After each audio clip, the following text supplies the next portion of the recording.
අයිබෝවන් සුබ දවසක් සියලුම දෙනාට. ඉතින් අද දවසේ අපි ඉතාමත් අලුත් මාතෘකාවක් ඔබ සමග කතා කරන්න බලාපොරොත්තු වෙනවා. ඉතින් පහුගිය දවසක BBC වෙබ් අඩවිය වාර්තා කරලා තිබ්බා, විශේෂයෙන්ම BBC කෘෂිකාර්මික වෙබ් අඩවිය වාර්තා කරලා තිබ්බා මේ ඇයි චීනය විසින් කෘෂිකාර්මික බීජ අභ්‍යවකාශගත කරන්නේ කියලා. ඉතින් උන්ගේ වෙබ් අඩවිය වාර්තා කරලා තිබ්බා චයිනා ස්පේස් ඒජන්සි එක විසින් විශාල බීජ ප්‍රමාණයක් අභ්‍යවකාශයට යවලා තියෙනවා කියලා. ඉතින් 2006 වසරේ තමයි ප්‍රධාන වශයෙන්ම ඉස්සල්ලාම වගේ චීනය ඔවුන්ගේ බීජ එහෙම නැත්නම් බීජ කිලෝග්‍රෑම් 250ක් වාර්තා වෙන විදිහට අභ්‍යවකාශයට යවලා තියෙන. ප්‍රධාන වශයෙන්ම ගත්තොත් ඇට වශයෙන් ගත්තොත් සීඩ් වශයෙන් ගත්තොත් සීඩ් 12000ක වගේ ප්‍රමාණයක් ප්‍රධාන වශයෙන් grasses වර්ගවල, oats වර්ගවල, ඊට පස්සේ alfalfa වල සමහර fungus වර්ග යවලා තියෙන. ඊට අමතරව oats වර්ග, wheats වර්ග වගේ සීඩ්ස් 12000ක ප්‍රමාණයක් එහෙම නැත්නම් කිලෝග්‍රෑම් 250ක ප්‍රමාණයක් අභ්‍යවකාශගත කරලා තියෙනවා. ඉතින් අද දවසේ අපි කතා කරන්නේ චීනය ඇයි මෙතරම් සීඩ්ස් ප්‍රමාණයක් අභ්‍යවකාශයට යොමු කරලා නැවත ආපස්සට පෘථුවියට ගෙනහිල්ලා වගා කිරීම සිදු කරන්නේ මොන අරමුණකින්ද කියන කාරණය පිළිබඳව තමයි අද දවසේ අපි කතා කරන්න යන්නේ. ඇයි චීනය සීඩ්ස් අභ්‍යවකාශගත කරන්නේ කියලා.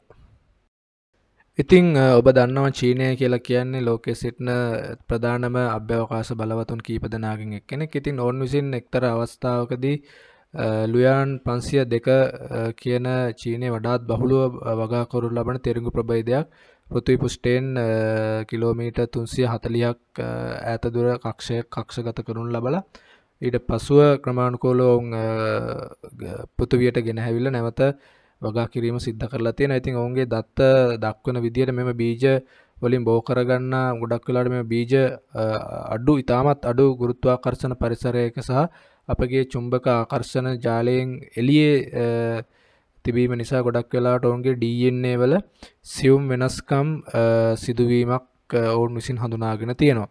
ගොඩක් වෙලාවට අපේ ආරක්ෂිත පටලයෙන් එළියේ තියෙන නිසා මේ mutation නැත්නම් natural mutation සිදුවීමේ සම්භාවිතාව ඉතා විහිළ ලෙස වැඩි වෙලා තියෙනවා. ඉතින් මේ mutation වලින් ඔවුන්ට හැකි වෙලා තියෙනවා හඳුනා ගන්න නියගයන්ට ඔරොත්තු දෙන ප්‍රභේද, රෝගවලට ඔරොත්තු දෙන ප්‍රභේද සහ නව ගුණාංග සහිත බීජ වර්ග ඉතා විශාල ප්‍රමාණයක් මේ තුලින් හඳුනා ගැනීමට ඔවුන්ට හැකියාව ලැබිලා තියෙනවා. ඉතින් මෙලෙස ස්වභාවික විකෘතිතා ඇති කිරීම කියන විශේෂයෙන්ම ශාක ප්‍රභේද එහෙම නැත්නම් ශාක අභිජනනයේදී භාවිතා කරන එකක් නව ප්‍රභේද හඳුනා ගැනීමේදී. නමුත් ඒක සාමාන්‍යයෙන් ඉතා විශාල කාලයක් ගත වෙන දෙයක් විදිහට තමයි ශාක ප්‍රභේද අභිජනන විද්‍යාඥයින් දක්වන්නේ. නමුත් මෙම ක්‍රියාවලිය තුළ ඒ සඳහා ගත වෙන කාලය සම්පූර්ණයෙන්ම 50%කින් අඩු කිරීමේ හැකියාවක් තියෙනවා කියලා තමයි චයිනා ස්පේස් ඒජන්සි එක දක්වලා තියෙන්නේ. ඊට අමතරව ගොඩක් ආන්තික තත්වයන්ට ඔරොත්තු දෙන වඩාත් හොඳින් ඔරොත්තු දෙන ප්‍රභේද, ඊට අමතරව වැඩි ආහාර ප්‍රමාණයක් නිෂ්පාදනය කරන ප්‍රභේද, වැඩි වර්ධන වේගයක් තියෙන ප්‍රභේද, අඩු ජලයන්ට ඔරොත්තු දෙන ප්‍රභේද වගේ ඉතාමත් හිතකර අභ්‍යවකාශ අභිජනන ශාක විදිහට වුන් හඳුනා ගැනීමට ලක් කරලා තියෙනවා. ඉතින් අපි තවදුරටත් මේ පිළිබඳව කතා කරන විශේෂයෙන්ම මෙහිදී ඔවුන් सिद्ध කරන්නේ ඔවුන්ගේ ප්‍රධානම බීජ වර්ග ඔවුන්ගේ අභ්‍යවකාශ ෂටල ඔස්සේ අභ්‍යවකාශයට එහෙම නැත්නම් ස්පේස් ස්ටේෂන් එකට යවීම සිද්ධ කරනවා.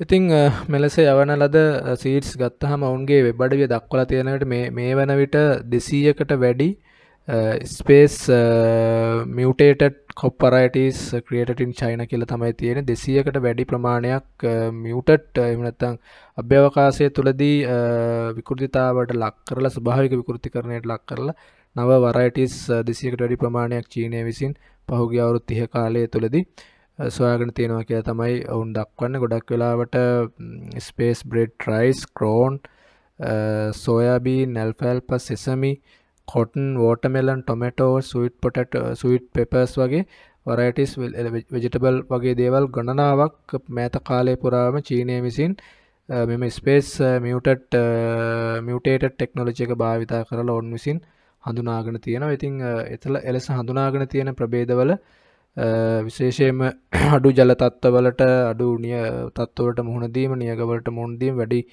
කාර්යක්ෂමතාවයකින් පොහොරුරා ගැනීම වගේ ඉතාමත් හොඳ ගුණාංග ඔවුන්ට හඳුනා ගැනීමට හැකි වෙලා තියෙනවා. වගේම මෙලෙස සාමාන්‍ය ස්වභාවික තත්ත්වය යටතේ කරන අභිජනන කාලයට වඩා අඩු කාලයකදී එහෙම නැත්නම් 50% අඩු කාලයක් තුළදී මෙලෙස නව ප්‍රභේද සොයා ගැනීමට ඔවුන්ට හැකියාව ලැබිලා තියෙනවා. ඉතින් චීනය කියලා කියන්නේ ප්‍රධාන වශයෙන් මේ space muted crop varieties development technology එක ඉතාමත් ප්‍රබලව භාවිතා කරන රටක්. ඉතින් මෙන්න මේ කාරණය සඳහා තමයි චීනය විසින් අභ්‍යවකාශගත කරන්නේ විවිධ කෘෂිකාර්මික බීජ වර්ග. ඉතින් වෙනත් දවසක තවත් මෙවැනිම අලුත් වීඩියෝ එකකින් හමු වෙමින් බලාපොරොත්තු වෙන අදට අපි සමුගන්නවා. ඔබට සුබ දවසක්.